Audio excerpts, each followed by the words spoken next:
Okay, so alam na natin yung lesson number 1, yung lesson number 2. Puproceed tayo ng lecture 3 naman. Ano yung lesson 3? Ang nagka-problema, may a problem occurs daw na problema nga may abot.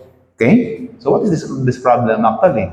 So number 1, everything is lost. May nawala daw, ang sabi everything. Alam niyo yan eh, pag sinabing everything, lahat. So mankind lost his life. Kaya pala pag nawala yung buhay, wala na talaga man. Ephesians 2:1, as for you, you were dead in your transgressions and sin. Kaya pala, pag may ginawa kang kalokohan, nawawala yung relasyon, in the very eyes of God, you are dead. Amen? Nakasabot mo ito? Pag naakagihimo nga dili maayo, mawala imuhang relasyon sa Ginoo. You will be considered as patay. The children of God became the children of the devil. In our previous lesson, ikako, children of God, tapos ang nangyari ngayon, naging anak na rin ng panulayng buktot. The devil na. John 8:44, you belong to your father, the devil, and you want to carry out your father's desire. He was a murderer from the beginning, not holding to the truth, for there is no truth in him. When he lies, he speaks of his native language, and he is a liar. So every time we lie, it reminds us of being a liar. And being a liar reminds us of what? Kung sino yung ato ang amahan. Kasabot ra mo? Na? So sa dihang magmamakak taga pahinumdom ra gyud ta o kinsay ahatan na liwat sa ato ang amahan. Yes. Satan. Klaro kaayo. Nawala na nga everything. 3, this kingly being became slave.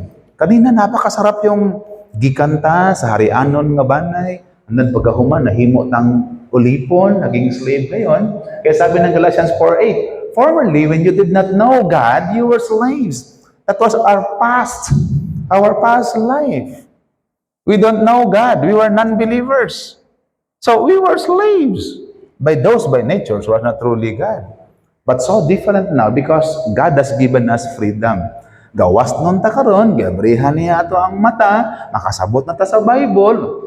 Right? Kaya usab na gyud ang ato ang tibuok kinabuhi. But formerly, masabdan ra nga kanang mga gahig tigang mga tao diya nga kasilingan. Kasabot man ta ana kay inana mo ta sa una. Amen. Ngano but-an na mun daan? Hebrews 2:15. And together go and free those held in slavery by their fear of death. Kaya nga, maluoy ta sa uban nga nag-struggle sa ilahang life. Because once, we were there. Sa una, inana ang ato ang kinabuhi. Ang problema manggod nato, makapalit tag bag-o, maghinambog ta. Kung naatay igsuon nga masamad, atong tiwasan. Kung naatay igsuon nga masamad, tambalan nato. Kung nailanggam nga naisamad ang pako, tabangan nato nga makabangon. Makadahong tag-issue sa ubang mga pastor, kato siya na ato man sakyan, imbis unta mag-ampo ta nga maayo ang iyang samad. Consider nga diha po tagikan sa una. Mura po tag maka-judge, mura po tag mga abogado, nga amo tay kaalam, mamayabas sa batang eskwela sa una. Nga, pila imong grado? 90. Alang-alang. Dong lakapat bahanak yo didto, pwede sugo-sugo chichospet man ka, wala ko grado. Ay nako.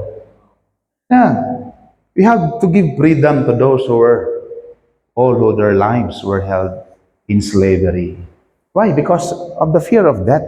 Tanan nga mga tao hadlok nga mamatay. Mankind is afflicted by sin and falls short of the glory of God. Parang ganyan yan eh. Yung sin, kahit ganun, kususin mo ng kususin niyan, dili gina siya matangtang sa kung saan mo. It's only the Lord Jesus Christ yung makatangtang na sala. Okay? In Romans 2:23, go. For all. Yes. All means tanan. Tanan ta, nakasala.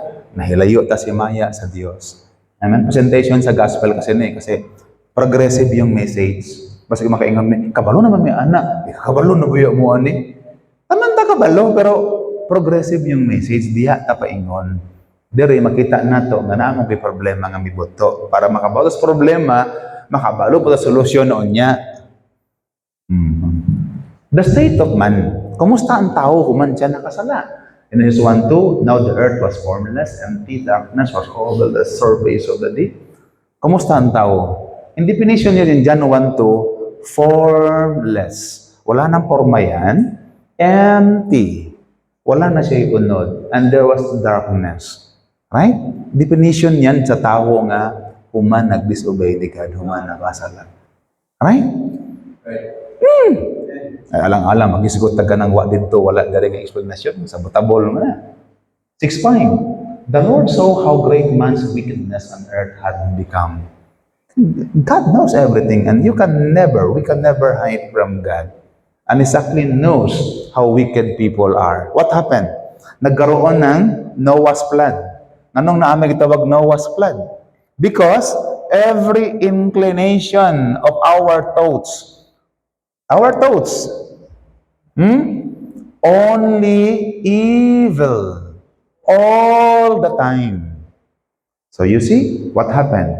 God sent that flood to wash out all that He has created. Only Noah's family was saved. Right? Why? That is the condition of the man after they disobeyed God. When the first man disobeyed God, this is the consequences. Ito yung naging resulta. And then, 17:9 ng Jeremiah, together go, the heart, deceitful above all things, and the end pure. See? Kita mo na, sa Cebuano, malimbungon, walay sama kalimbungan. Amen? Gawas nga limbungan, walay sama kalimbungan. Kaya pag sundo na ito ang kasing-kasing, sa may tabo, and the more we struggle, right? Lahi na sa una.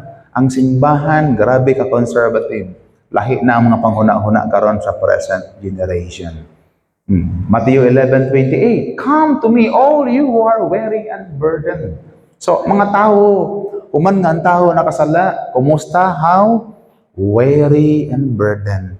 Ano ba yung weary and burdened? Gibugatan, gikapuyan. Kumusta? Wala kwarta. Wala. Right? Kapoy kayo. Sick. Right? Are you there? People have been so weary thinking of what? Solutions to their problem. Listen carefully with what is happening now in our nation, Philippines. Simply because of corruption, we are not moving. Okay? Historians would tell us, consider all those neighboring countries, even their nation. Consider Indonesia, Malaysia, Singapore, Thailand. They were so poor before compared to the Philippines. But kumusta? How are we now? Simply because of corruption. You see? They are all rich, even South Korea. No, they are so rich now. And kumusta we, mga Filipinos? Before, kung ganahan kang magdato, magnegosyo ka. Na ako'y sikreto, basta plano mo. Karon, kung ganahan mo dato, blagan mo politiko. That's the condition of man. Isaiah 1:4 chapter 1:4-6. Sinful nation, a people loaded with guilt, a brood of evildoers, children given to corruption, and they have forsaken the Lord. They have scorned the Holy One of Israel and torn their backs on Him. Ito yung mahitabo pag ang tao magmatig, right? Nagisgot na tibuok nasod sa Israel. Anong nangyari man? Ang tao mo palayo, diha nga na supposedly, muduol ta ni God for healing. Amen? Naunsa na itong una-una nga ito ang kasing-kasing. Corrupted na masyado. Loaded with guilt. Kaya yung solution dito, from the sole of your foot to the top of your head, there is no soundness. Wala na sa lugar, wala na magkadimao man. Kaya ang solusyon sa Ginoong Hesus supposedly, only once and wells an open source, not cleansed by or banded or soaked with in oil. Nagisgot nag-medication or papanambal man. Kumusta man ang nasod sa Israel, you go there for evangelism. You will be rejected again and again. Ay, mingon ng uban nga harvest time, dugay na ng istorya, oy.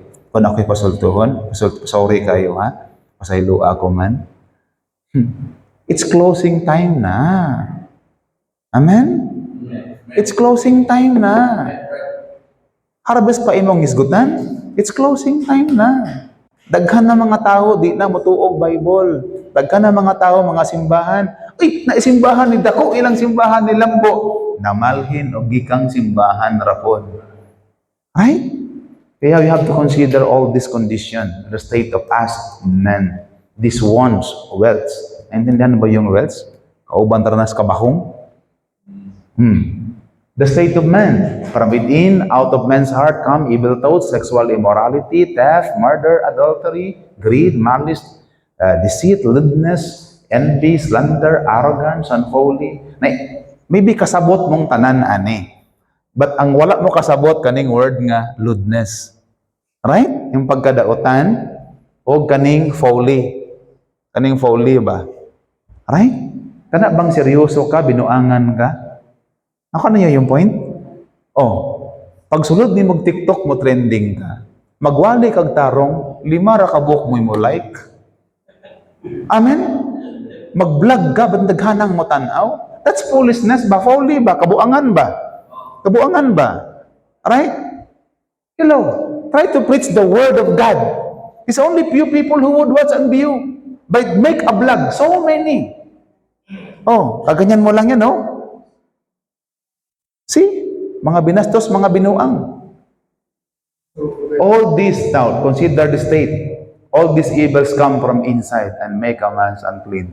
Kasi naman tayo niya, naggikan sa sulod sa ato ang kasing-kasing. Tanang krimen atong ginabuhat, gikan na sulod sa atong kasing-kasing. Out of the abundance of the heart, the mouth speaks. Bugawas na sa ato ang mga bagba. Okay? Here, kung imong tanawon, it talks about the punishment. Resulta sa pagkagahis tao to the woman Eve, sabi dito, I will greatly increase your pains in childbearing. Normal na sakit ng mga anak, pero human nga nakasala ang tao, mas gidunghagan ni God ang kasakit. And again, diri lang ta kang adan. Ang sa resulta, house farming now. Right? I told Pastor Tebes, Don, you good. Amen? Kung sa kadako ning lote ning maong simbahan, maybe 3 years, 6 years from now, daghan kay ang kwartang pwedeng mahimo ning lote man. Amen? Makabalo to si Pastor Alan ngayon ani kadako ang property simbahan dere, napuno na nig lansones rambut. Kanang kwarta. Ano mabuhi ra ba dere? Pila ka hectares pastor imuhan ni? Pila? Andi man ka matugan diya. You secret millionaire? Wow. So what happened? Because of the sin, what happened to Adam? He has to what?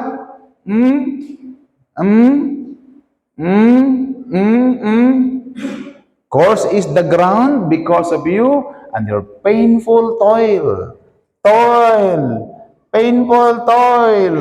Kapoy kayo, sigig trabaho, Lunes, Martes, Miyerkules, Huwebes, Sabado, Domingo. Sakit ang hawak, matay na naman ka. Pauli radya po asa kagikan man. Right? Lisod kaayo, panahon. Dili pa sa una, gutom ka, kuha lang ka, tanan, given. Sarap kaya mamuhay maging mayaman. Di ba? Sarap. Pero paano? Wala kay kwarta. Wala kay trabaho. Wala kay makaon. Amen? Kaya yung sin, problema yung sin na yan. Yan. Napanay mga tunog, sana mga tisol-tisol ng peste ng sana. Peste may tawag nila na. Onya, pagkahuman, for dust you are, and to dust you will return. Kaya imo ng anaon, imong panit, imo ng anak. Bahong yuta. Kung consider yun, 60, 70, ganyan. You smell like soil already. Amen? God is good anyway. That's their state. Hebrews 1:7. You read, go. Just man is destined to die once. After that, nagkaroon ngayon ng destination to die. And then nagkaroon ng judgment. Wala man na sa una. Wala pang fall of man. Wala pang disobedient. Walang ganyan. Matthew 25:41. Then he will say to those on his left, depart from me, you who are cursed, and into the eternal fire prepared for the devil and his angels. Originally, this hell, first hell there, okay, is intended for the devil and for his angels. Hell is not for us. Ikaw like Bible at nung gisgutan. Amen. Hell is not for us. Alright? Ba demonyo? Para sa, ano yan? Sa YAWA ba? Sabi nang isinggit, samot na sa puton ka, kanya, sudaan, balik-balik, bulad. Oh. You are cursed into the eternal fire, hell. It's prepared for the devil and for his angels. Yan yung estado ngayon. So that is why the beginning of the problem. You have to study this one, okay? Asa nagsugod ang problema? Number one, naghatag si God o covenant. Yan yung covenant dyan. Ato sa basahon, please. And the Lord God commanded the man, you are free to eat from the tree in the garden, but you must not eat on the tree of the knowledge of good and evil, for when you eat of it, you will surely die. So here, digesting this 16 and 17, it is here already. Now, as you read that one, this is the message. Number one, God, who is the Word, gave us His Word. John 1:1 yan, di ba? Hello? And then number two, the only covenant. So in short, Adam and Eve has to obey such covenant. Three, the covenant that was easy to keep. Now, why easy? Can you imagine? When everything has been given, tanan na naman, di ka na sila kahuna-huna ka ng protasa di ay di ipakaon. Are you there? Hello? It was so easy. But because the devil intervened, yan yung nagka-problema sila ngayon. Kaya nga, God asked for obedience. At yan yung hinihingi ni God talaga. We have to obey Him. Right? Kaya maglisod da, magka-problema atong kinabuhi, simply because dahi tag-ulo, dahi tag-kasing-kasing. Kita mo tuman ba? Kabo ba, mangutana ko ninyo? Kanang mamata mo sa iyong buntag, para kinsa man na. Oh, para ni God o para sa inyohang kaugalingon. Di ta magpaabot og tawo, kay di ta mga sinuhulan. Right? Muna akong daily dose. Ano yung daily dose? Daily prayer ba? Daily bread.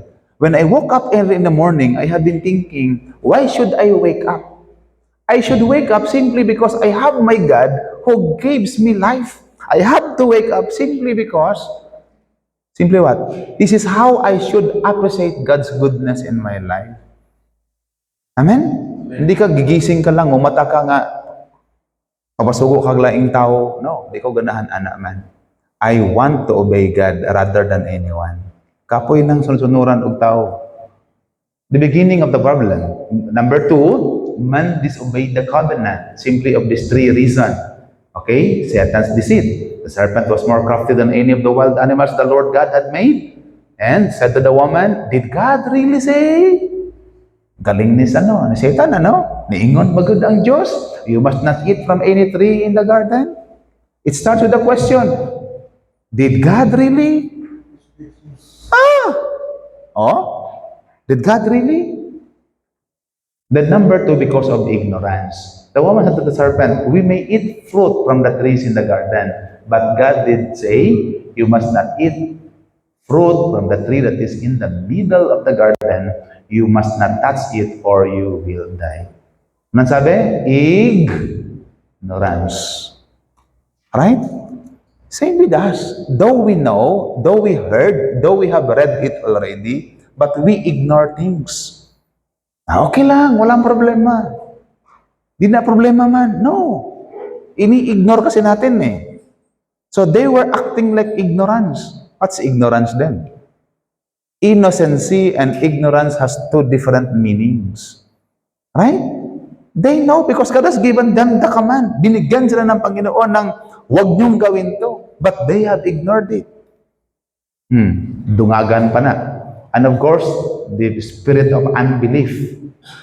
Genesis 3:6, when the woman saw that the fruit of the tree was good for food and pleasing to the eye, also desirable for gaining wisdom, she took some and ate it. She also gave to her husband. What's the reason? It's believing or unbelieving. We have to believe on God's command. We have to believe on what the Bible says in our lives. Kaya pag hindi ka niniwala problema, tatlo yung problema pala. Number 1, Satan's deceit. Number 2, ignorance. Number 3, unbelief. Kaya nagkaroon ng beginning of the problem. So what's the result? We are separated from God. Genesis 23, so the Lord God banished him from the Garden of Eden to work the ground. Vanish. Cast away. Go. Right? Relationship was lost. Right? Imagine, if you are with a fight with other people, you can even look at their eyes. Diba? Mubukal imong dugo. Maglagot ka. Diba? Oh. What happened here? Ay, finished na. See? Paradise created for them to enjoy. But because they have disobeyed God, this happened. Amen? So once again, thank you. Clap your hands. God is good.